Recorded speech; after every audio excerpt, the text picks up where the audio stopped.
I'm Alma Ilara Mountain, and the year my world cracked cleanly into before and after was the one when I turned 13. If you wanted me to mark the exact instant my family decided I was background scenery in my own story, it wouldn't be some slow dawning, just a sticky note stuck to the fridge. Stay at a friend's. Back in a week. Love you. No signature, no explanation, only my mother's graceful handwriting that read like indifference. They headed to Florida the morning of my birthday. My older sister, Jasmine Mountain, uploaded a picture with her pink suitcase and a cheerful caption about family time, while Lily Mountain, my little sister, followed it with palm tree emojis. I waited on the porch, backpack balanced on my knees, convinced the note was only the beginning and that someone, anyone, was about to arrive. An aunt, a neighbor, a stroke of luck. No one did. The streetlights flickered on and a dog barked at me like I didn't belong on my own front steps. I warmed a burrito I didn't even like and ate it at the counter, pretending the microwave's buzz counted as conversation. By the second day, I kept insisting it was all a mistake. By the fourth, another thought started whispering. One I wanted to push away.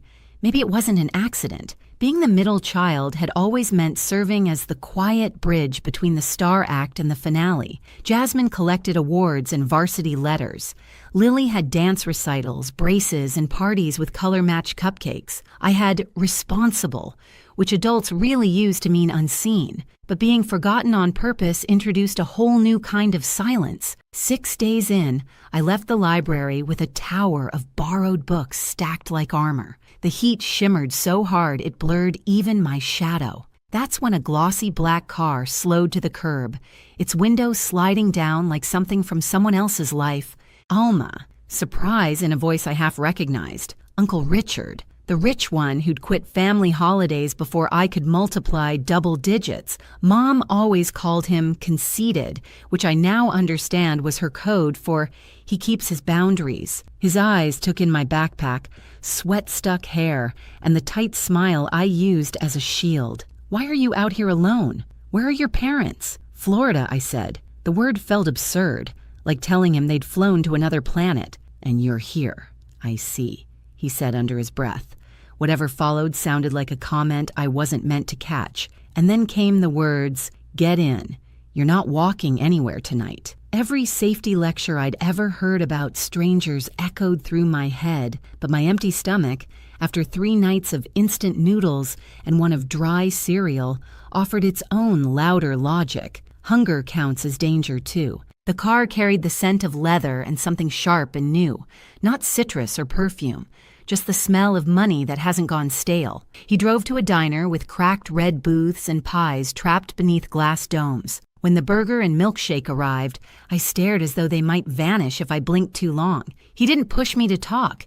He let me eat first, then asked about school, about friends, about what I cared about. History, I said, though mainly the parts everyone misremembers. That answer made him smile slightly, as if he'd just discovered a small secret about me. When we reached my street, he didn't bother to park, just idled and told me to pack a bag. I blinked. What? You're not staying alone on a sofa in a dark house while your parents shop for sunscreen. Pack, Alma. Some moments open up the world like it has hidden hinges. The door turned, and his home felt like another planet entirely. The guest bed looked too soft to touch. I perched carefully on its edge, afraid even to wrinkle the blanket. He leaned against the frame and raised an eyebrow. Planning to sleep upright forever? I whispered that I didn't want to mess up his sheets. They can be washed, he said with a half smile that held warmth instead of mockery. Things exist to be used, not feared. Morning came with orange juice poured into a real glass. At home, our cups were sun-faded souvenirs that still smelled faintly of plastic. I held his glass as if it might break from being looked at wrong. It's just juice, not a legal agreement, he teased. Drink. When the teacher asked who would attend my meeting that week, he didn't pause before answering. I will. The calm weight of those 2 words loosened something inside me that had been clenched for months. I didn't know what to do with generosity. When he bought jeans and a sweater, I hid the tags, convinced he'd want to take them back. When he handed me lunch money, I saved it and ate crackers, because spending felt like trespassing. It took 12 days before he found me in the kitchen at midnight, crouched over a cereal box. "Why?" he said from the doorway. "Are you rehearsing to be a raccoon?" I told him I didn't want to take too much. He opened the fridge, scooped pasta into a bowl, warmed it, and pushed it toward me. "If it's in this house, it belongs to everyone who lives here," he said. "That means you, too." I nodded, swallowing against the sting in my throat, determined not to let tears fall into the pasta. Crying seemed extravagant, and I didn't want to feel indebted. I kept expecting the front door to shake with my parents' arrival, for them to demand I come back like something borrowed too long. But the days kept passing, then weeks. No knock, no call. Jasmine filled her feed with beach pictures captioned about eternal sisterhood, and Lily posed with shells pressed to her cheek. My name never showed up beneath any of it. Uncle Richard came with me to the school conference, where the counselor perched on a metal chair and said phrases like quiet potential and underengaged. He didn't argue, just took notes, and afterward bought a desk, so I'd have a place to study that wasn't the floor. He arranged an eye appointment I hadn't known I needed, and after that came dentist, doctor, haircut. Routine care I didn't realize was routine. He never once said I owed him anything. He just called it maintenance, as though I was someone worth keeping in working order. At 13, I still pushed limits. One Saturday, I stayed out late with a friend, forgetting to text because I didn't know what counted as curfew. When I tiptoed in around midnight, waiting for the explosion, he handed me a sandwich. "Glad you're alive," he said. "Next time, send a text. Otherwise, I'll assume you're in a ditch and go buy a shovel." The even tone was more disarming than anger.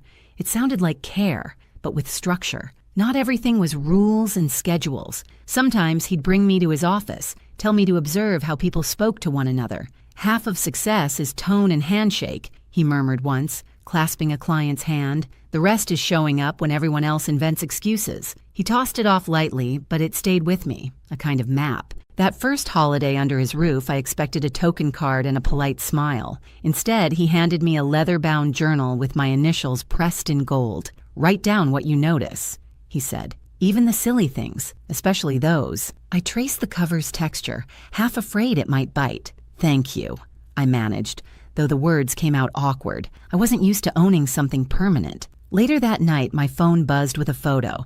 My parents, Jasmine and Lily, in identical pajamas beside a flawless tree. The caption read, "Mountain Traditions." No tag, no message, not even a "we miss you." I stared until the picture blurred into color and light. I glanced down at the journal resting on my lap and flipped open to the first blank sheet. I wrote, "Things here are meant to be used, not feared. Then, if something is inside this house, it belongs to everyone who lives within it." Finally, I added, "I am in this house." The words looked too assertive, like I'd borrowed someone else's courage. Still, when I shut the cover and traced my initials again, something faint stirred inside me, unfamiliar but warm. It wasn't safety, not yet, but maybe the draft of it, drawn in pencil outlines. I didn't know then that the diner booth and this little book would become the hinges that turned everything. Years later, in a place that smelled of leather and law, those pages would be my backbone when others scrambled for footing. For now, I was just 13, curled into sheets that whispered clean instead of weary, starting to learn one impossible truth. I wasn't disposable. I hadn't been forgotten, only misplaced. And someone finally had found my tab and slid me where I belonged. By the time I hit 14, Uncle Richard had reached two conclusions about me. First, my posture was atrocious. Second, under that slouch, I carried promise. He'd tap my shoulder whenever I folded inward. "Stand tall, Alma. You're not punctuation. People believe you more when you look like you already believe yourself." At first, it sounded like a line from a poster, but eventually I started catching myself mid-hunch, straightening up, pretending confidence until it began to feel real. Teachers noticed. I began speaking up, raising my hand, even joining debate club after he bribed me with pizza. At my first competition, my voice wobbled like bad speakers, but I still won, arguing that cats made better pets. When the judge announced it, I spotted Uncle Richard in the back, grinning the quiet kind of grin that said, "See? Told you." At home, he wasn't just a caretaker. He was a collection of lessons disguised as daily life. He never preached about drive or gratitude. He lived them. When I asked for a new phone, he said, "Sounds great. How much have you saved?" I blinked. "None?" Then you'll appreciate it twice as much once you've earned it. So I got my first job bagging groceries. My first paycheck read 73,116, and I waved it like a trophy. He didn't take it, he drove me to the bank instead. 2-part rule, he said. Save half, spend half. That way you can enjoy today without robbing tomorrow. I rolled my eyes back then, but later I'd realized that one sentence was the spine of everything I built. Holidays used to be something I dreaded. Holiday dinners used to feel like theater productions I'd never auditioned for. At Uncle Richard's, Christmas carried a quieter rhythm, but it was full in a truer way. His gifts weren't extravagant, just chosen with care. A gently used copy of To Kill a Mockingbird, a fountain pen that felt substantial in my hand, a scarf he claimed matched my debate face. Meanwhile, my phone buzzed with photos from the mountains. My parents, Jasmine and Lily, posing beside palm trees and tables that looked staged for glossy spreads. No one ever wrote, "Wish you were here." The hurt still stung, but it no longer emptied me out the way it used to. It reminded me instead that I was learning what family could look like when it wasn't all for show. One Christmas, he passed me a small box. Inside was a silver keychain engraved Mountain and Carlton. "A work in progress," he said. I looked up, confused. "A work in progress?" He smiled. "Because that's what both of us are. You're learning to build. I'm learning not to do it alone." Words failed, so I just hugged him. It was clumsy, like two people trying to remember an old language, but he didn't let go first. That night in my journal, I wrote, "You don't need shared blood to share a home." By 16, he began taking me to his office during summers. I was terrified.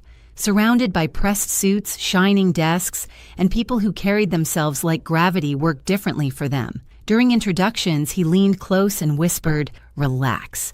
They put their pants on one leg at a time. Some even fall over doing it. I laughed, and the fear dissolved. That became our running joke whenever I felt small. "One leg at a time, kid." He taught me things no classroom ever touched. How to listen before answering. How to see what people meant instead of what they said. How to grip a hand like you meant it. Half the world bluffs, he told me once. The other half apologizes for existing. Learn to do neither. That was the first time I believed maybe I could build something more than just survival.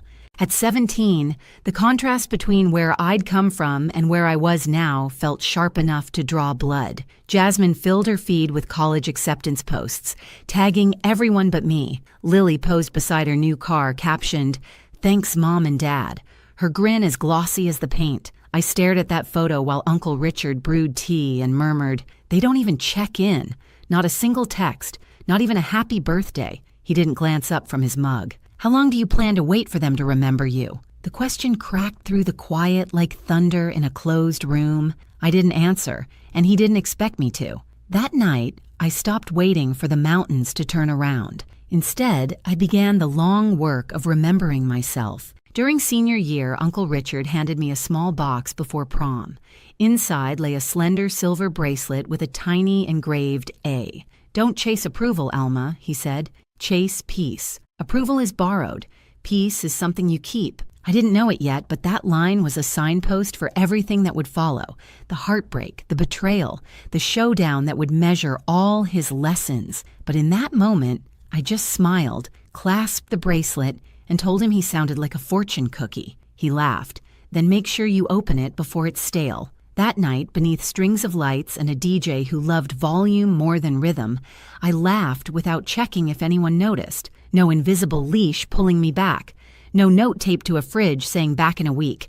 Just me, Alma Mountain, unfinished but real, finally learning what it felt like to be seen. College had never been part of the script my parents wrote for me. Jasmine was the prodigy with scholarships, Lily the golden child with trophies and tiaras, and me, the one expected to be realistic. Family shorthand for don't hope too high. If not for Uncle Richard, I might have stayed inside that limitation. He didn't simply hand over tuition, he made me fight for every piece. We sat for hours at the kitchen table surrounded by spreadsheets, loan guides, and financial aid forms until the numbers swam. "Scholarships first," he insisted. "Grants second. My help fills the gaps, not the base." So I hunted. There was a scholarship for left-handed students. I spent 2 weeks teaching myself to write lefty. Another for descendants of beekeepers. I composed an essay on the sacred balance between bees and humans, even though my only encounter involved sprinting away from one in 3rd grade. Bit by bit, I stitched together a future. When the envelope from Western Summit University arrived, Uncle Richard examined it like a deal he'd personally brokered. "Congratulations," he said, his voice steady but proud. His eyes were bright when he said it. "Now go prove them right." Move-in day was chaos. Parents juggling boxes, balloons bobbing, everyone crying in doorways. Mine didn't come. Not a message, not even a good luck. Uncle Richard carried everything up 3 flights in the August heat, his shirt sticking to his back, but he refused to let me take the heavy ones. "This counts as my annual workout," he joked. "Don't tell my trainer I actually broke a sweat." When the room was finally set, I stood there taking in the mismatched sheets, the thrift store lamp, the faint bleach smell, and felt a pang twist deep inside. He must have noticed, because he said softly, "Don't look for them here, Alma. Look forward. That's the direction you're headed." I could only nod, throat tight. Before leaving, he gave me a small envelope. Inside, a note in his neat block handwriting. "If you ever doubt you belong, check your reflection. You got here without them." I taped it inside my planner and kept it there all 4 years. Those first months were rough. I felt like an intruder in every class. The girl in secondhand shoes, carrying detergent-scented bags instead of luxury ones. But Uncle Richard called every Sunday without fail, sometimes just to tease. "So, Miss Dean's list, still living on ramen and determination?" "Barely," I'd say. "Good," he'd reply. "Struggle keeps you sharp." That rhythm steadied me. His voice was a kind of gravity. In my sophomore year, I met Ethan Cole, the kind of person who could make a room exhale. We met volunteering at a community garden. He was actually planting things. I was pretending to know how a shovel worked. He offered to show me, and I rolled my eyes but let him. We started seeing each other months later, slowly, carefully, but it was real. Ethan wasn't a hero type. He didn't try to save me. He respected me.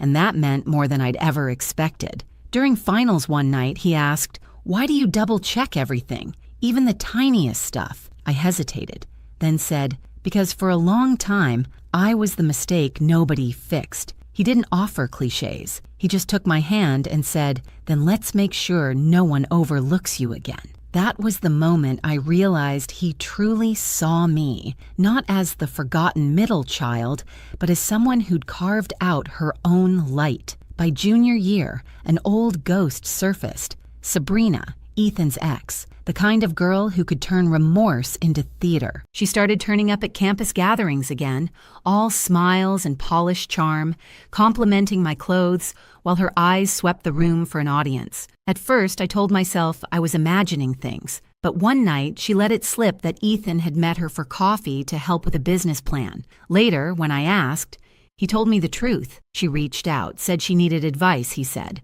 I didn't think it was a big deal. It shouldn't have been. But that old sting of being replaced and forgotten came rushing back like a reflex I couldn't control. That night, Uncle Richard's words replayed in my mind. Half the world bluffs. The other half apologizes for existing. Do neither. So I didn't accuse him, and I didn't plead. I simply said, next time, let her find someone else's generosity. Ethan nodded. No protest, no defensiveness.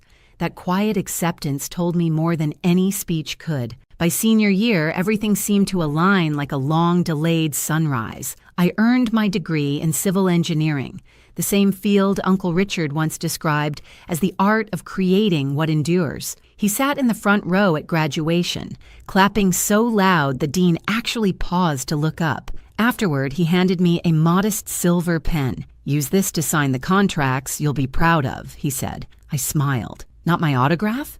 He chuckled. One day. Build first, brag later. While others celebrated that night, I stayed in my dorm rereading the journal he'd given me when I was 13. The pages were filled now.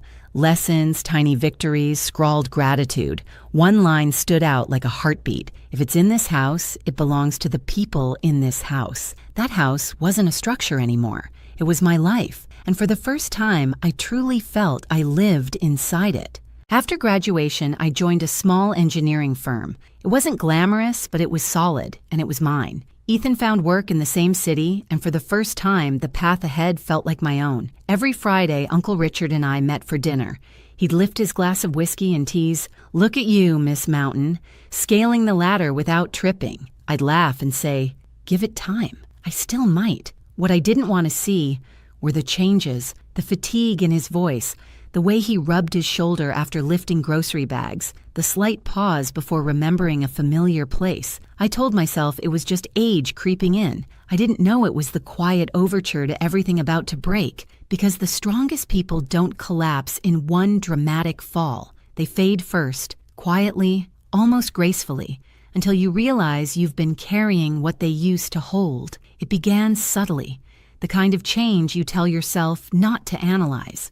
Uncle Richard started canceling our Friday dinners, claiming work was brutal lately, words I'd never heard him use before. Then one evening, when I stopped by without calling, I found him asleep in his armchair at 8. The TV murmured an infomercial to no one. When I touched his shoulder gently, he startled awake, forcing a smile that came too quickly. "Long day," he said, voice thin.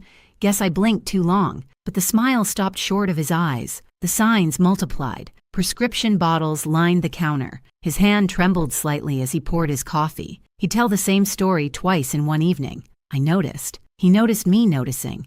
And together, we slipped into a quiet pact of denial. He still checked in on me. Calm, steady, the same way he always had when I was learning to build a life from the ruins. "You're doing well at work," he told me once after I vented about a difficult client. "Just remember, jobs replace you in a week. People won't if you choose the right ones." That line struck deeper than any performance review. I didn't realize it was his way of preparing me for a world where he might not be there to say it. Months went by. My career gained traction. My footing felt firm. Ethan and I found a rhythm that worked. His marketing job, my engineering projects, both of us steady. But every time Richard brushed off a cough or waved away my concern, that steadiness cracked a little more. Then the day came. A Tuesday. The phone rang. A shaking voice on the line. "Ms. Mountain, this is Grace from Mr. Carlton's office. He collapsed during a meeting.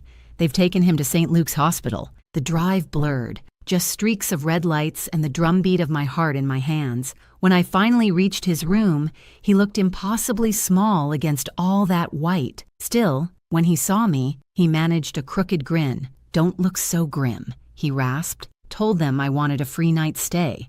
5-star if you ignore the food." I tried to laugh, but my throat burned. "You scared me," I whispered. He shrugged faintly. "First time for everything." Then, softer still. "Sit, kid." He waited until the room settled into stillness. Just the quiet pulse of machines and the soft shuffle of footsteps somewhere beyond the door. "You know," he said, his voice raspier than I'd ever heard it, "I always thought your dad would be the one teaching you these things. How to stand tall, manage money, argue without raising your voice, but I'm glad it turned out to be me." "Don't talk like that," I whispered. "Like what? Like you're—" I couldn't finish. He gave that half smile again, the one that carried more comfort than words ever could. "Honest?" he said, taking my hand, a rare gesture from him. "You've exceeded every single expectation anyone ever had for you, Alma. Just remember one thing." "What's that?" "You're not the extra piece. You never were." My vision blurred, and I blinked fast, unwilling to let tears win. He caught the effort and smirked faintly. "If you get these sheets wet, you're paying the dry cleaning bill." I laughed, and the sound cracked halfway through. But for a heartbeat, it felt like the world had returned to normal. He stayed in the hospital a few nights, then came home, slower now, quieter, still pretending nothing had changed. We never brought up the scare again, but both of us knew something invisible had shifted between us. That final Christmas, he gave me a box wrapped in gold. Inside was the same leather journal he'd given me when I was 13. Only now, it wasn't blank. Every page was filled. Short notes, advice, jokes, rough sketches, even taped restaurant receipts with scribbles like "Best Burger of 2014, still not worth the calories." The last page made me stop breathing for a second. His handwriting trembled, but stayed legible. "If they ever try to erase you again, remember this. You've already written your own chapter." I looked up, throat tight. "You've been writing in this all these years?" He shrugged. "Couldn't let you keep all the good lines for yourself." I leaned in and hugged him. "Not a careful one. A real one. He chuckled, murmuring, "Easy, you'll break a rib." But I held on a little longer, because something in me knew it was the last time I'd hear that laugh in the same room. When the call came months later, I didn't pick up right away. It was early, the world still half asleep. The phone buzzed again, then a third time. On the other end, Grace's voice cracked. "Ms. Mountain, I'm so sorry. Richard passed away in his sleep this morning." The world went soundless, as if someone had turned life's volume all the way down. I sat frozen on the edge of my bed, phone still clutched in my hand, staring at the wall as if sheer focus could force the world back into order. He was supposed to be okay. He was supposed to keep cracking jokes about aging and cholesterol, not disappear overnight. The following days dissolved into a blur. Calls, documents, funeral arrangements. He'd named me executor, naturally. Of course he had. No one else would know the details that mattered. Which tie he called his serious one, which songs made him grimace, how much he despised lilies and preferred simple white roses instead. The service was small and elegant, just the way he'd have wanted. A mix of old friends, a few colleagues, and those rare people who truly mattered. I stood near his photo, nodding through condolences that felt muffled, like I was underwater. And then they appeared, my parents, Jasmine, Lily, walking into the chapel as if it were a red carpet event. My mother hid behind oversized black sunglasses, large enough to conceal both her eyes and her conscience. My father shook hands with strangers, offering solemn words about what a loss to the family it was, despite not having spoken to Richard in over 15 years. When they finally noticed me, their faces went through a storm of emotions, shock, guilt, and calculation all tangled together. "Alma!" my mother gasped, clutching my hand. "We had no idea you and Richard were so close." I pulled away gently. "You never asked." My father cleared his throat, slipping into his practiced tone, the one he used for church speeches and business deals. "Your uncle was an extraordinary man, generous, successful, always a part of the family." That last word almost made me laugh out loud. Family. Jasmine's voice chimed in. Sugar over steel. "So, do you know when the will reading is? I mean, Uncle Richard was comfortable." Lily gave an exaggerated sigh, adjusting her pearl earrings. "I just hope he wanted us to keep the family legacy together. The house, the cars, all that. For a second, I wondered if I was dreaming or trapped in some cruel play. He hadn't even been buried yet, and they were already circling the inheritance like scavengers scenting fresh spoil. I didn't bother responding. I simply turned and walked away. Within a week, the flood began. Texts, voicemails, social media requests, my mother's voice oozing false warmth. "Honey, we really should reconnect. Family is all we have." Then a message from Jasmine slid into my DMS. "We should talk about estate matters soon," Jasmine wrote, while Lily sent an emoji that tried to make grief look fashionable. Not long after, Uncle Richard's attorney, Mr. Halpern, called. "The will reading is scheduled for Monday morning," he said. "It may be eventful. Your uncle was very specific about what he wanted." I smiled faintly, fingertips grazing the worn edge of my journal. "If they ever try to erase you again." They were about to find out what happens when you confuse quiet with weakness, and I was about to keep my promise to myself and to the man who taught me how to stand tall. The law office smelled of leather, old money, and the faint satisfaction of justice. Heavy curtains, dark wood furniture, chairs that forced perfect posture. The air carried that hush where every breath felt like testimony. Mr. Halpern sat at the head of a long mahogany table. My family lined the opposite side. My parents, Jasmine and Lily, wrapped in expensive mourning. My mother dabbed at invisible tears with designer tissues. My father folded his hands like a preacher ready for donations. Jasmine's phone kept glowing beneath the table, and Lily leaned close to whisper, "Do you think he left us the house?" I sat across from them, journal resting on my lap, heart steady, a plain black dress.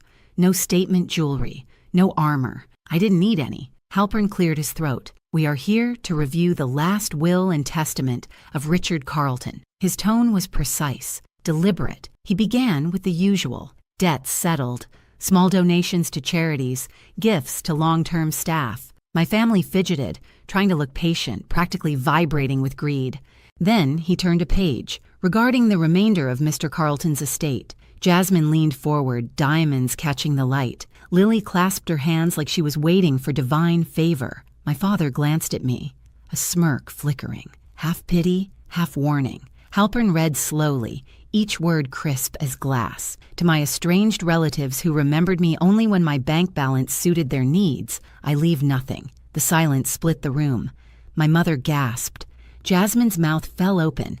Lily blinked, stunned. "He's joking, right?" she whispered. Halpern didn't pause. He turned another page. To my niece, Alma Mountain, abandoned at 13 but never absent since, I leave the entirety of my estate, all assets, properties, accounts, and holdings. For one suspended moment, no one breathed, and then, like a single movement, 4 pairs of eyes locked on me. Jasmine was the first to break the silence, her voice sharp and trembling. "That's impossible. He barely even knew her." I kept my tone steady. "He knew me for 15 years. You just stopped paying attention." My father's face flushed crimson. "You manipulated him. You poisoned him against his family." I rested my palm on the journal, fingertips tracing the soft, worn leather. "No," I said quietly. "You did that yourselves, the day you left me with a note on the fridge." Lily tried her practiced sweetness. "Come on, Alma. You're not really planning to keep everything, are you? We're family." That word again. Family. I let out a slow breath and smiled, not cruelly, not smugly, just weary. "Funny," I said. 15 years of silence doesn't sound much like family, but sure, now that there's money on the table, suddenly we're related again. Mr. Halpern closed the folder with a soft, final snap. "The will is airtight. Mr. Carlton was very specific. Any contest will be dismissed immediately." My mother opened her mouth, then thought better of it. The disbelief on their faces curdled into anger, the same look they'd worn years ago when they realized I no longer needed their permission to exist. I smoothed the front of my dress and stood. "If you'll excuse me, I have things to take care of." "Mr. Halpern, thank you for your time," Jasmine hissed. "This isn't over." I met her gaze evenly. "It was over when you stopped calling me your sister." Then I turned and walked out. Outside, the air felt new, sharper, cleaner, as if the world had been holding its breath and finally exhaled for me. Sunlight bounced off the building's glass facade, momentarily blinding, and in that flash, I saw myself. Not the scared 13-year-old with a backpack waiting for someone who never came, but a woman standing on her own ground, exactly where she chose to be. I pulled out my phone, opened my messages, and found the contact I still wished existed. "Wish you were here to see their faces, old man," I typed. Then after a pause, "You were right." I wrote my own chapter. I hit send, to nowhere, to everywhere. Later that week, I stood on the balcony of Richard's house, my house now, watching the city lights shimmer like the heartbeat of everything he'd built and left behind. I held the journal, flipping to its final page once more. The ink had faded a little, but the words still burned bright. "If they ever try to erase you again, remember this. You've already written your own chapter." I smiled. "I did," I whispered, "and I'll keep writing." In that moment, I wasn't thinking about money or deeds or assets. I was thinking about that 13-year-old girl on a porch, clutching a backpack and a fridge note, wondering what she'd done wrong. If I could reach back to her now, I'd tell her this: "One day, you'll have a home that doesn't treat you like a visitor, a life that never apologizes for taking up space, and a name no one overlooks." Ethan stepped out onto the balcony, wrapping an arm around my shoulders. "You okay?" I nodded, leaning into him. "Yeah, just feels like full circle." He looked out at the city spread beneath us. He'd be proud, you know. I tilted my face toward the sky, soft silver blue above the skyline. I think he already is. Below us, the city lights shimmered like turning pages, and for the first time, the story belonged entirely and irrevocably to me. The cold metal chair at the police station felt like ice against my back, but it was nothing compared to the chill that ran through me when I remembered what was inside that beautiful mahogany box. My hands were still shaking, and Detective Morrison kept refilling my coffee cup, though I couldn't taste anything anymore. Just 3 weeks ago, I was Minerva Moon, a happy 32-year-old kindergarten teacher in suburban Cleveland, Ohio, worried about nothing more than finger paint stains and parent-teacher conferences. Now I was sitting here, lucky to be alive, all because of an inheritance that should have been a blessing.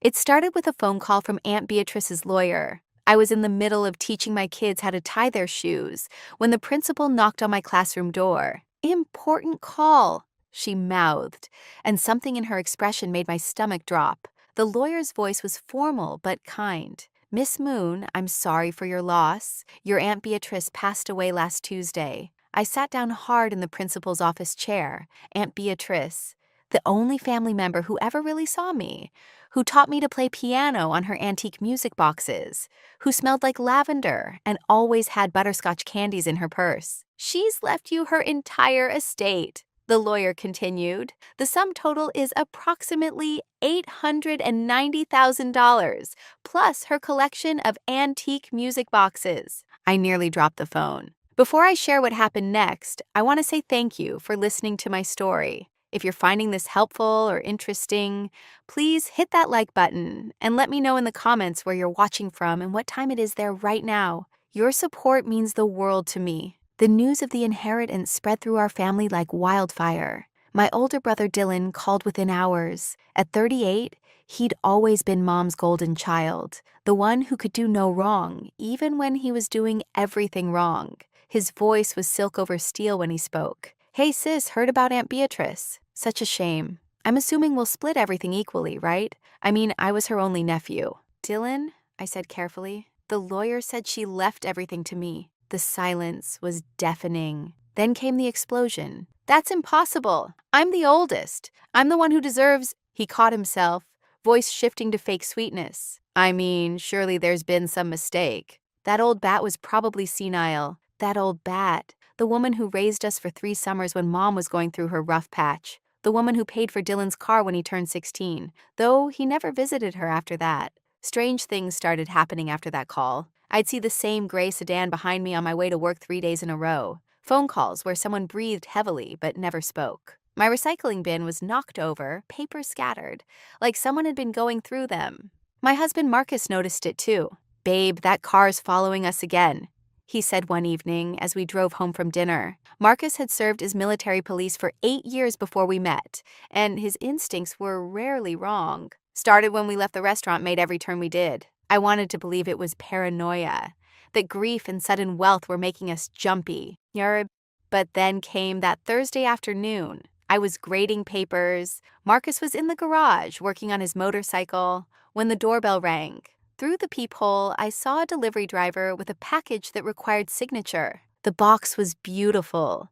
Mahogany wood with brass corners that caught the light. It was heavier than it looked, maybe 15 pounds, wrapped in expensive cream paper with a gold ribbon. The return address made my heart skip. Dylan Moon, with his Chicago address. I carried the box inside, setting it on our kitchen island. There was an envelope attached with my name in Dylan's handwriting, the same dramatic swoops he'd used since high school when he thought he'd become a famous artist. Inside, the card read, "Congratulations, sis. You deserve this. Let bygones be bygones. Love, Dylan." Marcus came in, wiping grease from his hands. "What's that? Gift from Dylan? He's apologizing, I guess?" Marcus's expression darkened. My husband isn't a suspicious man by nature, but 6 years of marriage meant he knew all about Dylan. The borrowed $5,000 for a business opportunity that turned out to be a pyramid scheme. The time he sold our grandmother's jewelry claiming she'd given it to him. The family reunion where he got drunk and announced I was only Mom's favorite because I was too stupid to be a threat. "Minerva, when has your brother ever apologized for anything?" He was right. Dylan had a pattern. He'd take what he wanted, and when confronted, he'd either deny it or twist it, so somehow he was the victim. Like that time in high school when he stole my babysitting money for concert tickets, then told Mom I'd given it to him and was lying for attention. I studied the box more carefully. The mahogany was pristine, with intricate carvings of flowers and vines along the edges. There was an old-fashioned lock mechanism, though it wasn't locked, just a decorative latch holding it closed. Something about it seemed familiar, like one of Aunt Beatrice's music boxes, but not quite. "It's beautiful," I admitted, running my finger along the brass corner. Then I noticed it, a faint chemical smell, like the pest control spray from my classroom. Marcus picked up the box, his face thoughtful. "Weight's all wrong," he muttered, tilting it gently. "Too heavy for just wood, but the weight's not distributed evenly. It's concentrated in the middle. And there's movement." Movement? Like something shifting inside, but barely. He set it down carefully. When did Dylan become a woodworker? He didn't. He can barely hammer a nail straight. I remembered his attempt to build a birdhouse in shop class. It looked like a drunk beaver's fever dream. Even the teacher couldn't hide his amusement. That's when Mrs. Henderson from next door knocked. She's one of those neighbors who knows everything but in a helpful way, like a benevolent spy. "Minerva, dear, I don't mean to pry, but was that your brother's rental car yesterday? The blue Honda?" My blood went cold. Dylan was here. Well, I assumed it was him. Looked just like him. Sitting in the car for about an hour, just watching your house. I thought maybe you two were meeting up and he was early. He drove off when Marcus came home. Marcus and I exchanged glances. Dylan lived in Chicago, a 5-hour drive. Why would he come here, watch our house, and not even knock? I thought about Aunt Beatrice then, really thought about her. The last time I'd seen her, a month before she died, she'd pulled me aside at her 85th birthday party. "Minerva, sweetling," she'd said, using her pet name for me. "I need you to know something. I've made provisions in my will, and they might upset some people. Dylan especially. He's been calling me lately, visiting suddenly after years of nothing. He thinks I don't notice the missing silverware, the way he photographs my things. Promise me you'll be careful." I'd promised, thinking she was being paranoid. Aunt Beatrice had always been sharp as a tack, but 85 was 85. Now, looking at this box, I wondered if she'd been trying to warn me. Marcus was examining the box with a small flashlight from his toolkit. "Minerva," he said slowly, "come look at this." I leaned in where he was pointing. Along the decorative pattern were tiny holes, so small you'd think they were part of the design, but they were too uniform, too deliberately placed. "Those are ventilation holes," Marcus said, his voice tight. "Something in this box needs to breathe." I reached for the latch, my fingers almost touching the brass, when Marcus grabbed my hand. "Don't open it." "Can't you see?" Marcus's voice was urgent now, his military training kicking in. He pulled me back from the kitchen island. "Those holes, the weight, the chemical smell. Minerva, there's something alive in there." My mind raced. Dylan wouldn't, he couldn't. But then I remembered the summer he put a snake in my bed, because I told Mom about him sneaking out. The time he left raw chicken in my locker before spring break because I'd beaten him for valedictorian. He called them pranks, but they always had an edge of cruelty. Marcus was already on the phone with 911. "I need police and possibly animal control at 432 Maple Street. We've received a suspicious package that we believe contains live animals, possibly dangerous." His voice was calm, professional. "I'm former military police Staff Sergeant Marcus Moon. The package has ventilation holes and chemical residue. We've isolated it and evacuated the immediate area." The dispatcher took him seriously. Marcus had that effect on people. We waited in the living room. That box sitting on our kitchen island like a ticking bomb. The longest 10 minutes of my life. Every little sound made me jump. Was that a scratch from inside the box? A movement? I couldn't help but think about all the times Dylan had pushed boundaries. Like when we were kids and he'd convinced me to touch the electric fence at our uncle's farm, saying it was turned off. The shock had knocked me backward, and he'd laughed until he cried while I sobbed. Or in college, when he'd told my boyfriend I was cheating on him with a professor. Completely false, but the damage was done. My phone buzzed. Sarah, my teaching assistant. "Hey, weird question, but did you have a brother visit the school? Some guy was asking about your schedule, saying he was your brother wanting to surprise you. Security didn't let him in without clearance, but thought you should know." The pieces were clicking together in the worst possible way. Dylan checking my schedule, watching our house, and now this gift arriving when he knew I'd be home alone. Marcus usually worked late on Thursdays, but he'd taken the day off to fix his bike. I pulled out the letter from Aunt Beatrice I'd kept in my purse since the lawyer gave it to me. Her handwriting was shaky but clear. "My dearest Minerva, if you're reading this, I'm gone and you've inherited what I've built. It's all yours, sweetly. Every penny. You're the only one who visited me without wanting something, who helped me without being asked. Dylan will try to take what's yours. He's already tried with me. Be smarter than he thinks you are. You always have been." The police arrived. 2 cruisers and an unmarked van. Detective Morrison introduced herself. A woman about 50 with sharp eyes and graying hair pulled back tight. Mr. Moon briefed us. We're going to handle this very carefully. A young officer with specialized equipment approached the box. He had a thermal imaging device, some kind of scope. His partner stood ready with thick gloves and a containment unit. The officer looked through the scope, adjusting something, peering closer. Then his face went white as paper.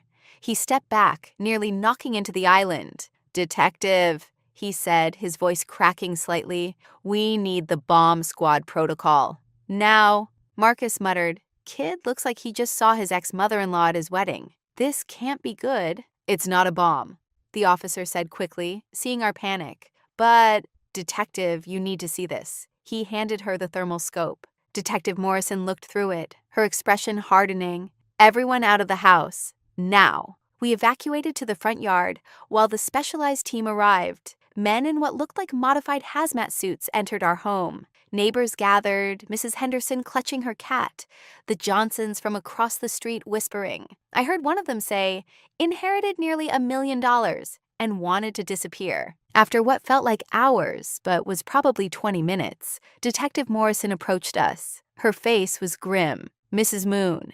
The box contained approximately 3 dozen brown recluse spiders. They appear to have been deliberately collected and, based on their agitated state, starved for several days to increase aggression. I felt my knees buckle. Marcus caught me, his arms strong around my waist. Brown recluse spiders.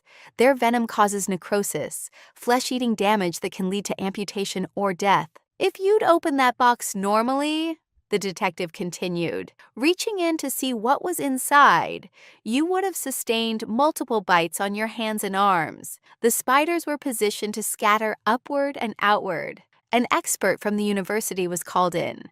Dr. Chen, who specialized in arachnids, he examined the spiders after they'd been contained. "These aren't local," he said. "Brown recluses aren't common in Ohio. Someone had to specifically source these, probably from an exotic pet dealer. They've been kept without food for at least a week. You can tell by their metabolic state. They're desperately hungry, which would make them bite repeatedly." The investigation moved quickly after that. Within hours, they traced the wooden box to a custom furniture shop in Chicago, paid for in cash. But the owner remembered Dylan because he'd been so specific about the dimensions and the need for proper ventilation. The spiders were traced to an exotic pet dealer 2 states away, where Dylan had used his credit card. "He didn't think we'd trace it if you were dead," Detective Morrison explained. "Most spider bite deaths are ruled as tragic accidents, especially if the victim has a severe allergic reaction." Dr. Chen pulled me aside. "You need to understand how lucky you are," he said quietly. "With that many bites, even if you survived, you'd likely have permanent damage, nerve damage, tissue death, chronic pain, and that's assuming you got to the hospital in time." My phone rang. "Dylan." I looked at Detective Morrison, who nodded and mouthed, "Speaker." "Hey, sis." Dylan's voice was bright, fake cheerful. "Did you get my package? I wanted to send something special to celebrate your windfall." I did get it," I managed, my voice surprisingly steady. "Haven't opened it yet, though." "Oh, you should. It's perfect for you. Took me forever to find just the right thing. Open it when you're alone, though. It's kind of personal, you know? About Aunt Beatrice." The detective was writing frantically, recording everything. "I'll do that," I said. "Dylan, this was really thoughtful." "Well, families forgive each other, right? Water under the bridge." "Hey, I might drive down next week. We could have dinner?" "Sure," I lied. "That sounds nice." After he hung up, Detective Morrison looked grim. "We've been investigating similar cases. 3 inheritances in the past 5 years. All suspicious deaths shortly after. Spider bites, snake bites, severe allergic reactions. Your brother's name came up in 2 of them as a business associate of the deceased." I thought I might be sick. "He's done this before?" "We could never prove anything, but now." She held up an evidence bag with a receipt. "We found this in the box lining. He got sloppy. This is from the exotic pet dealer. Timestamp showing he bought them 3 days ago." Just when I thought it couldn't get worse, her phone rang. She answered, her face growing more serious with each word. After hanging up, she turned to us. "That was our digital forensics team. They got a warrant for your brother's phone records. He purchased a life insurance policy on you 2 weeks ago, right after the inheritance was announced. $1 million with himself as beneficiary. But that's illegal, Marcus protested. You can't just take out insurance on someone without their knowledge. He forged her signature. Also illegal and also sloppy. He used the wrong middle initial. My phone buzzed again. This time it was a number I didn't recognize. A woman's voice, crying. Is this Minerva? I'm Ashley, Dylan's girlfriend. I'm scared. He doesn't know I'm calling. I found things on his computer, searches about poisonous spiders, about how long venom takes to... God, I think he's planning something terrible. Before I could respond, I wanted to take a moment to thank everyone listening. Your support means everything to me during this nightmare. If this story is helping you or someone you know, please subscribe to the channel and hit that like button. Every bit of support helps me share these important warnings with others. Ashley continued through her tears. There's more. He hired someone, a mechanic. I heard him on the phone saying something about brake lines and making it look like an accident. You need to check your car. Marcus was already running to the garage. I heard him yell to the officers, and suddenly our driveway was full of uniforms around our Honda. The mechanical inspector confirmed it within minutes. Our brake lines had been cut nearly through, designed to fail completely under hard braking. When did you last drive this? The inspector asked. Yesterday, I said numbly, to get groceries. You're lucky. Another day, maybe two, and they would have failed completely. Probably on the highway. Detective Morrison's phone rang again. This time her face went from serious to urgent. We need to move you to a safe house. Now, Dylan just booked a flight to Cleveland. He lands in 3 hours. Ashley was still on the phone, whispering now. I'm in his apartment. He doesn't know I have his laptop password. Oh God, there's so much here. He has a whole folder labeled Aunt B Estate. There are documents, forged signatures, medical articles about spider venom and untraceable poisons. Detective Morrison had us on speaker in the police van as we headed to the safe house. Ashley, this is Detective Morrison. You're being very brave. Can you send those files to my email? I'm scared he'll know. Ashley sobbed. He tracks everything on my phone. Use his laptop to email them, the detective instructed. Then delete the sent mail. We'll protect you, I promise. 20 minutes later, the detective's phone pinged repeatedly as files came through. Her face grew darker with each one. Your brother's been planning this for months. He has your daily routine mapped out. Photos of your house from every angle, even your jogging route. Marcus held my hand tighter. The jogger, I gasped. There's been this guy jogging past our house every morning, same time I leave for work. Baseball cap, sunglasses. I thought he just had the same schedule. That wasn't Dylan, though, Marcus said. Build was wrong. Plus, the guy could actually run without wheezing like a broken accordion. The detective nodded. He probably hired someone to watch you. Ashley just sent a Venmo history. Multiple payments to someone named Jake Torres with notes like consulting and research. We arrived at the safe house, a nondescript two-story in a quiet suburb. As we settled in, the detectives team worked through the evidence. The full picture was terrifying. Dylan had researched everything. How long inheritance contestation took, how suspicious deaths were investigated, even which funeral homes offered cremation discounts. There's something else, Detective Morrison said. The inheritance has a clause. If you die within 30 days of receiving it, it automatically transfers to the next of kin. That's Dylan. 30 days? I counted quickly. That's next Tuesday. Only 5 days away. Which explains why he's escalating. The spiders didn't work. The brakes failed. Time's running out. He's probably panicking like a student who forgot their final exam. My phone rang. The lawyer, Mr. Peterson. Miss Moon, I'm calling because I just received an odd inquiry. Your brother's attorney is asking about inheritance contingencies, specifically about what happens if you were to become incapacitated rather than deceased. Incapacitated? Yes, mentally incompetent, unable to manage your affairs. It's quite unusual. I told them nothing, of course, but thought you should know. After I hung up, Ashley sent another file. This one made my blood run cold. Dylan had been researching drugs that cause permanent psychosis, how to slip them to someone undetected, which combinations would be untraceable after 72 hours. He's getting desperate, the detective said. But here's what doesn't make sense. Your aunt was very wealthy, but she was also very smart. Would she really leave such an obvious loophole? That's when I remembered something. There's a second envelope. Mr. Peterson said I shouldn't open it until the 30 days passed. Aunt Beatrice's specific instructions. Call him. Tell him it's a police emergency. Mr. Peterson agreed to come to the safe house immediately. While we waited, more evidence poured in. The private investigator Dylan hired, Jake Torres, had cracked under police questioning. He admitted Dylan paid him to watch me, but swore he didn't know about any murder plot. He thought it was about contesting the will legally. Then came the biggest revelation. Dr. Chen called the detective. "I've been thinking about those spiders. The chemical smell Mrs. Moon noticed? That's not pest control. That's pheromone spray. It's used to make spiders more aggressive, to trigger feeding responses. Whoever prepared this knew exactly what they were doing." "How would Dylan know that?" Marcus asked. Ashley had the answer in another file. He took an entomology course online 6 months ago, specifically about venomous arachnids. Paid for it with Aunt Beatrice's credit card. He must have stolen the number. Mr. Peterson arrived with a sealed envelope and a metal box. His hands shook as he handed them over. "Your aunt gave me specific instructions. If you were in danger before the 30 days ended, I was to bring you both items." I opened the envelope first. Aunt Beatrice's handwriting filled 3 pages. "My dearest Minerva, if you're reading this before the 30 days have passed, then Dylan has shown his true colors. I'm not surprised. He's been circling me like a vulture for 2 years, and I've been watching him right back. The inheritance you received is real, but it's not everything. That was bait, sweetling.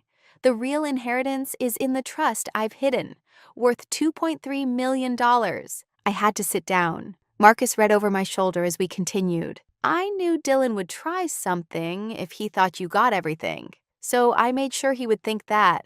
The 30-day clause, I added that specifically to force his hand. You see, I've been recording everything. Every visit where things went missing, every forged check he thought I didn't notice, every little poison he put in my tea." "Poison?"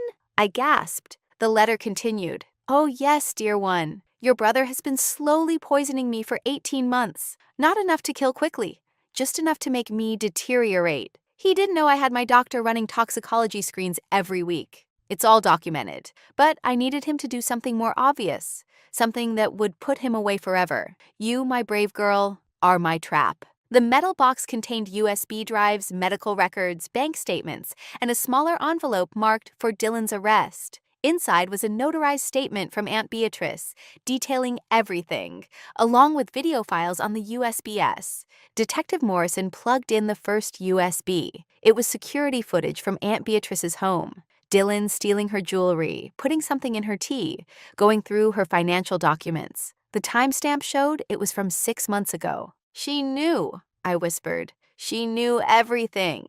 "There's more," the detective said, reading ahead in the letter. "She hired her own private investigator. Not Jake Torres, someone else." That's when my phone rang. Unknown number. "Minerva Moon? My name is Robert Chen. No relation to the doctor. Beatrice Moon was my biological mother. She gave me up for adoption 60 years ago, but we reconnected 5 years ago. I'm a licensed private investigator who consults with the FBI on elder abuse cases. Your aunt hired me specifically because of my federal connections. I'm outside the safe house now. The police can verify my credentials. My cousin. I had a cousin." Detective Morrison went to check, returning with a tall man in his 60s, distinguished looking with kind eyes that reminded me of Aunt Beatrice. He carried a briefcase. "Mother knew Dylan would escalate," Robert said. "As a PI with FBI liaison status, I've been coordinating with federal agents for 3 years. Dylan's done this before in 2 other states. We have evidence linking him to suspicious deaths of 2 elderly people he befriended. Both left him small inheritances after their children died in accidents." "Why didn't she just go to the police earlier?" I asked. "She wanted him stopped permanently. If she'd reported the poisoning, he'd get maybe 5 years. She wanted him caught attempting murder with federal charges. She was quite ruthless when it came to protecting you." Suddenly, the detective's radio crackled. "Subject is not on the flight from Chicago." Repeat, Dylan Moon was not on that plane. "Where is he?" Morrison demanded. Another voice came through. "His credit card just pinged. Gas station 5 miles from your location. He drove instead of flying." That's when we heard it, a car door slamming outside. Through the safe house window, we could see Dylan walking up the driveway, carrying another wrapped box in a bouquet of flowers. "How did he find us?" I whispered, panic rising. Detective Morrison was already on her radio. "All units, subject is at the location. Do not engage. We need this recorded. She turned to me. He must have followed the lawyer. We have units surrounding the house. You're safe. But Minerva, if you're willing, this is our chance to get him on tape. You want me to talk to him? Only if you feel safe. We'll be in the next room, watching everything. Robert has been recording from across the street. We have multiple angles. One confession, one threat, and he's done. Marcus squeezed my hand. You don't have to do this. But I thought of Aunt Beatrice, slowly being poisoned, pretending not to notice so she could protect me. I'll do it. They wired me up quickly. A tiny microphone hidden in my collar. Officers positioned themselves in the adjacent rooms. Morrison handed me an earpiece. If you feel unsafe at any moment, say the word coffee, and we move in. The doorbell rang. I answered it, trying to keep my hands steady. Dylan stood there with his brightest fake smile, flowers in one hand, another ornate box in the other. This one was painted gold with red ribbons. Sis! Surprise! I was in the neighborhood and thought I'd check on you. I heard you had some kind of police issue? How did you know where I was? Oh, I saw Peterson's car leaving your house, followed him here. Figured you might need family support. His eyes glinted. Can I come in? I stepped aside. He entered, looking around casually, but I could see him checking exits, windows. Nice place. Temporary? Just for a few days. The police think someone's been threatening me. Threatening you? His concern was almost convincing. Who would threaten my little sister? I'll kill them myself. Actually, I said carefully, they think it's about the inheritance. Ah. He set down the flowers and box on the coffee table. Well, desperate people do desperate things. Good thing I'm here now. Family should stick together in times like this. Is that why you sent the spiders? The words hung in the air. Dylan's mask slipped for just a second before he laughed. Spiders? What are you talking about? The brown recluses in the mahogany box. I sent you a music box, one of Aunt Beatrice's. If someone put spiders in it, they must have intercepted the package. How horrible! His performance was almost good enough for community theater. Almost. I'd seen better acting from my kindergartners, pretending they didn't eat the Play-Doh. And the brake lines? His eye twitched. What about brake lines? Someone cut them. My God! Thank goodness you're okay. He moved toward me, arms out for a hug. I stepped back. His face darkened slightly. Minerva, you can't possibly think I would ever hurt you? You put a snake in my bed when we were kids. That was a prank. We were children. You poisoned Aunt Beatrice. The mask dropped completely. His face went cold, calculating. You can't prove that. Actually, she proved it herself. Weekly toxicology reports for 18 months. He was silent for a long moment, then smiled. It wasn't his fake smile anymore. This was real Dylan, the one who'd pulled wings off butterflies, who'd laughed when I cried. Clever old bat. Should have used something stronger. In my earpiece, Morrison whispered, "Keep him talking." Why? I asked Dylan. She loved you. She loved you. He corrected.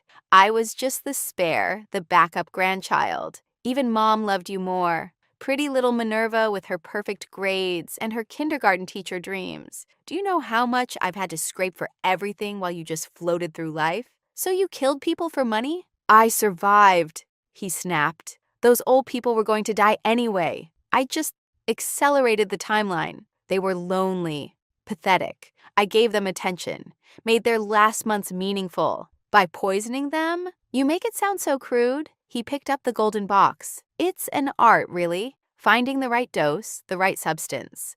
Something that mimics natural decline. Doctors never look too closely at elderly deaths. But I'm not elderly. No, he agreed, moving closer. You required creativity. The spiders were inspired, you have to admit. If you hadn't married G.I. Joe over there, it would have worked. Marcus is listening to this, I said. Dylan laughed. No, he's not. I saw him leave with the cops 10 minutes ago. Nice try, though. He was wrong. Marcus was in the kitchen, fists clenched, held back only by Morrison's firm hand on his shoulder. Open the new box, Dylan said, his voice different now, threatening. This one's special. What's in it? Just open it. Last gift from your big brother. I reached for it slowly, in my earpiece. Box was intercepted earlier. It's safe. Snake inside was defanged. I opened the latch. Inside, coiled and agitated, was a coral snake, beautiful and deadly. Except for the missing fangs Dylan didn't know about. Red touches yellow. Kill a fellow, Dylan sang. Coral snakes have neurotoxin. Much faster than spider venom. You'd be dead in an hour. I gasped, playing my part. You're insane. I'm practical. Do you know what I could do with that money? The life I deserve? While you'd wasted on crayons and construction paper for snot-nosed brats. The 30 days are almost up. You've lost. His smile was terrible. Oh, sis, I've got 5 more days. And now that you're here, alone with a deadly snake. He pulled on gloves from his pocket. Tragic accident. Girl inherits money. Stress makes her careless with exotic pet. Happens all the time. He reached for the snake. That's when I said it. I'd love some coffee right now. The doors burst open. Police flooded in from every direction. Dylan spun around, saw the officers, saw Marcus emerging from the kitchen. His face went white. Dylan Moon, you're under arrest for attempted murder, conspiracy to commit murder, fraud, elder abuse. Morrison's list went on as they cuffed him. You set me up, he screamed at me. You little bitch. You've always been jealous of me. This is entrapment. I couldn't help thinking he sounded exactly like my 5-year-old student Tommy when someone else got picked to be line leader. Except Tommy usually calmed down after a minute. Dylan just kept shrieking. Actually, Robert said, entering with his video equipment, it's justice. Your mother would be proud, Minerva. As they dragged Dylan away, he kept screaming about lawyers, about entrapment, about how I'd stolen everything from him. Marcus deadpanned. Well, that went better than the time my unit arrested a guy selling stolen chickens. At least Dylan didn't try to bite anyone. Even Detective Morrison cracked a smile. The last thing Dylan said before they put him in the cruiser was, I'm your brother. Family's supposed to forgive. Aunt Beatrice was family, I replied. And she didn't forgive. She just got justice. The next morning, Mr. Peterson arrived with a thick folder and that same metal box from before. Now that Dylan's been arrested, I can share everything. We sat in my actual living room. The safe house was no longer needed with Dylan in custody. Robert was there too, my newfound cousin, along with Marcus and Detective Morrison. Your aunt wrote this letter to be read after Dylan's arrest, Peterson began, pulling out several pages covered in Beatrice's careful handwriting. My dearest ones, he read, if you're hearing this, my trap worked. Dylan is where he belongs, and Minerva is safe. Let me tell you the whole truth. I knew I was dying 2 years ago. Pancreatic cancer, stage 1 when they found it. I had maybe 3 years, they said. But then Dylan started visiting. Sweet boy, he said, checking on his old auntie. The tea he brought tasted funny, but I drank it anyway. When I started feeling worse, I had my suspicions. My doctor, bless him, ran every test without Dylan knowing. Arsenic in small doses. Not enough to kill quickly, just enough to speed things along. Dylan was always impatient. I could have stopped him then, but I knew he'd just find another victim. He'd already killed Harold Finch in Denver and Margaret Cowell in Boise. Yes, I hired investigators. I know everything. So, I decided to use my death meaningfully. I changed my will to leave everything to Minerva, knowing it would trigger Dylan's greed. I added the 30-day clause because I knew he'd have to act fast. Every visit, I recorded him. Every theft, every poison dose, all documented. But I needed him to go after someone who could fight back, someone with protection. Minerva, you were never in real danger. Not with Robert watching, and the federal agents he's been working with. I looked at Robert. Federal agents? He nodded. FBI's been investigating Dylan for 3 years. Aunt Beatrice's evidence was the breakthrough they needed. Peterson continued reading. The real inheritance, my dear Minerva, isn't just money. It's freedom from Dylan forever. The trust contains $2.3 million, but more importantly, it funds a foundation for protecting elderly victims of family abuse. Robert will co-manage it with you. Dylan thought he was the smart one, playing the long game. But I've been playing longer. Every piece of missing jewelry he stole, fake. The real pieces are in a safety deposit box. Every check he forged, from an account I kept specifically for evidence. Every dose of poison he gave me, carefully measured and documented. I'm sorry for using you as bait, sweetling, but I knew Marcus would protect you, and Robert was always watching. Dylan's pattern was escalation.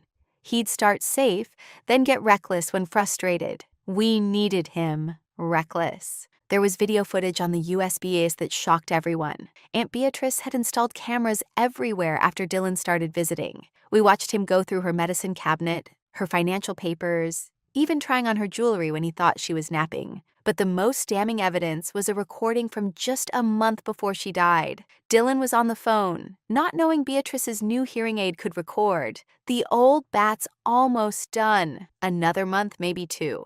I've got power of attorney papers ready to forge.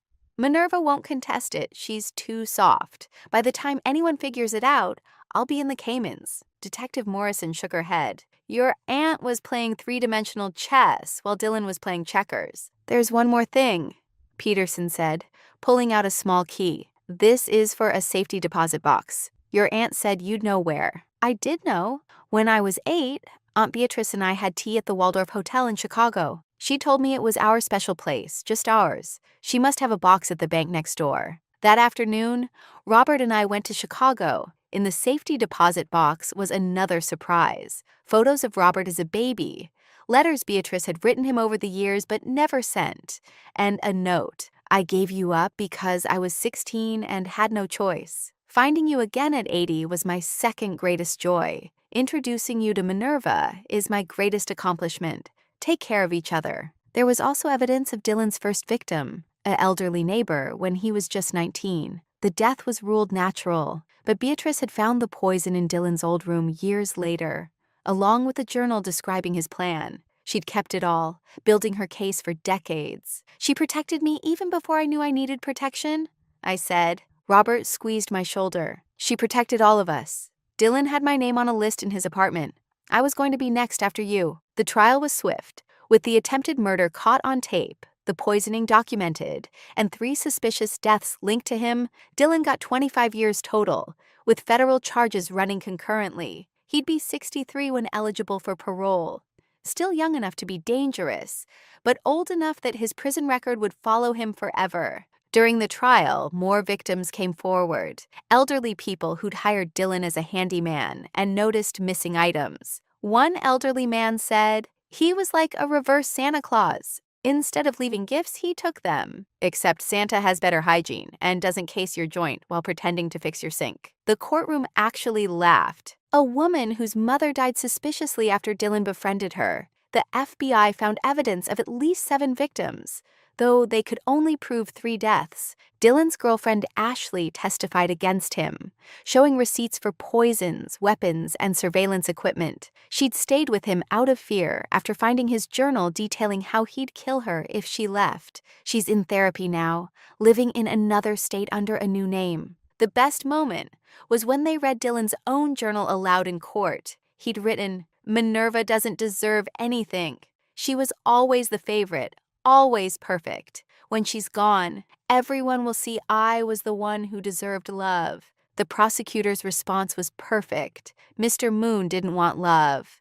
He wanted money, and he was willing to kill his own family for it. 6 months later, I stood at Aunt Beatrice's grave with fresh sunflowers, her favorites. The headstone now read, Beatrice Chen Moon, protector, detective, beloved aunt. Robert had taken his mother's maiden name to honor her. We did it, I told her. The foundation's helped 14 families already. Elder abuse cases that would have been ignored. Dylan's actually helped people, just not the way he intended. Marcus joined me, carrying a folder. The last family we helped wanted you to have this. Inside was a card signed by dozens of people. Thank you for turning pain into purpose. The Beatrice Moon Foundation for Elder Protection had become everything my aunt wanted. We used the inheritance to hire investigators, lawyers, and social workers specifically trained to spot family abuse. Robert ran the investigative side with his FBI connections,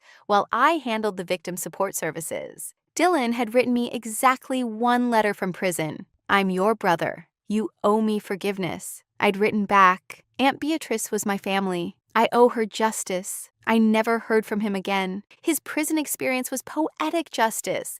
His cellmate turned out to be Victor Gonzalez, whose grandmother Dylan had poisoned in Boise. Victor had been released on appeal when Dylan's arrest revealed new evidence. The prison couldn't prove anything, but Dylan requested protective custody after just 3 weeks. As Marcus joked, turns out Dylan's not so tough when his victim can fight back. Who knew spiders and elderly ladies were easier targets than a 6'4" guy named Victor? He now spends 23 hours a day alone, safe, but slowly going crazy from isolation. Mrs. Henderson still lives next door.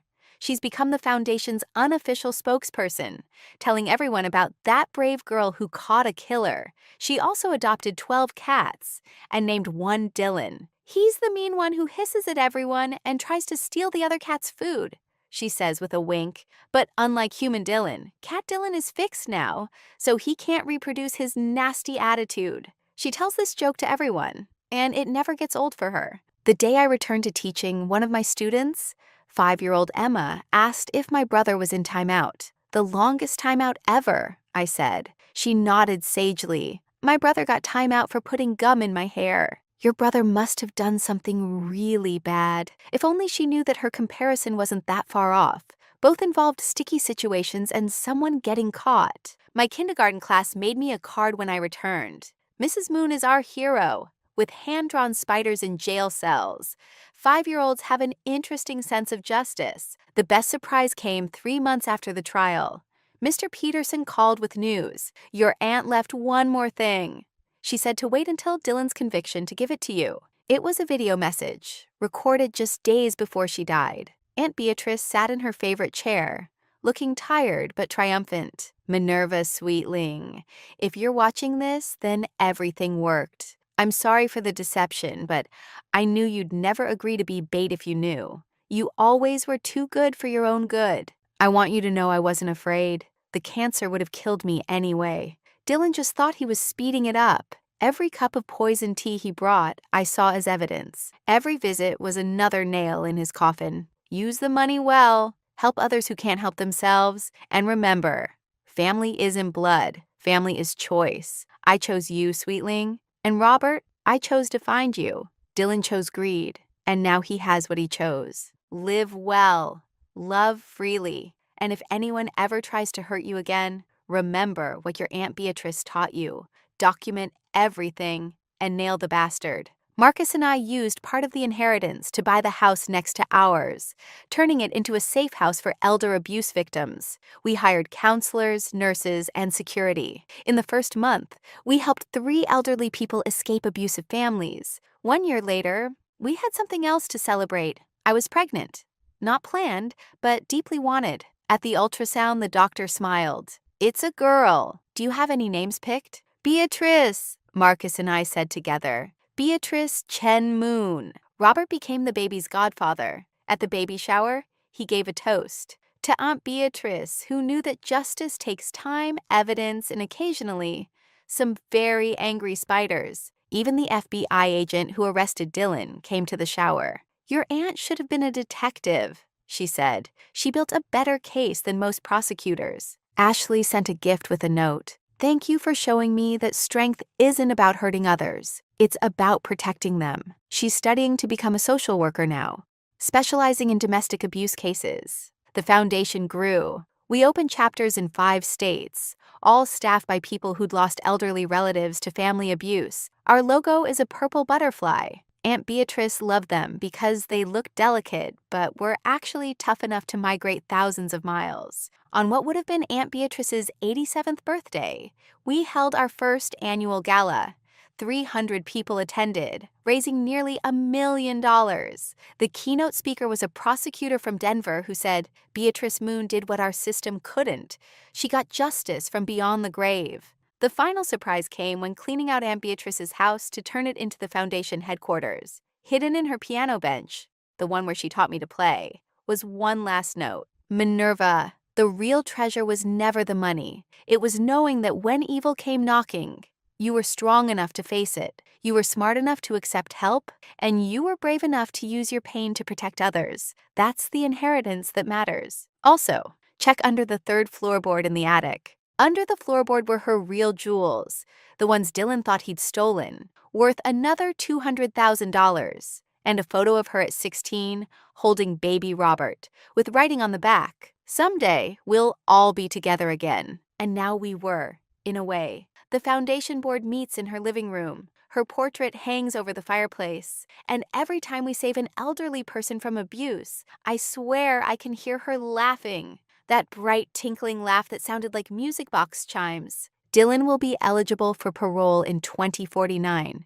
He'll be 63 years old. Ironically, still younger than most of his victims were when he targeted them. Sometimes karma takes its time. But as Aunt Beatrice proved, it always keeps perfect records. And sometimes it has a sense of humor. Like making sure the would-be killer ended up living with someone whose grandma he killed. As Robert says, even karma appreciates good roommate matching. The last line of her final letter to me read, "Remember, sweetling, sometimes the greatest inheritance isn't money, but the truth that sets you free." She was right. The truth freed me from Dylan, freed Robert from not knowing his mother, and freed dozens of elderly victims from their abusers. And somewhere, in whatever comes after this life, I know Aunt Beatrice is smiling, probably playing poker with the angels and winning every hand. Because if there's one thing my aunt taught me, it's that the house doesn't always win. Sometimes the little old lady with the butterscotch candies and the secret cameras does.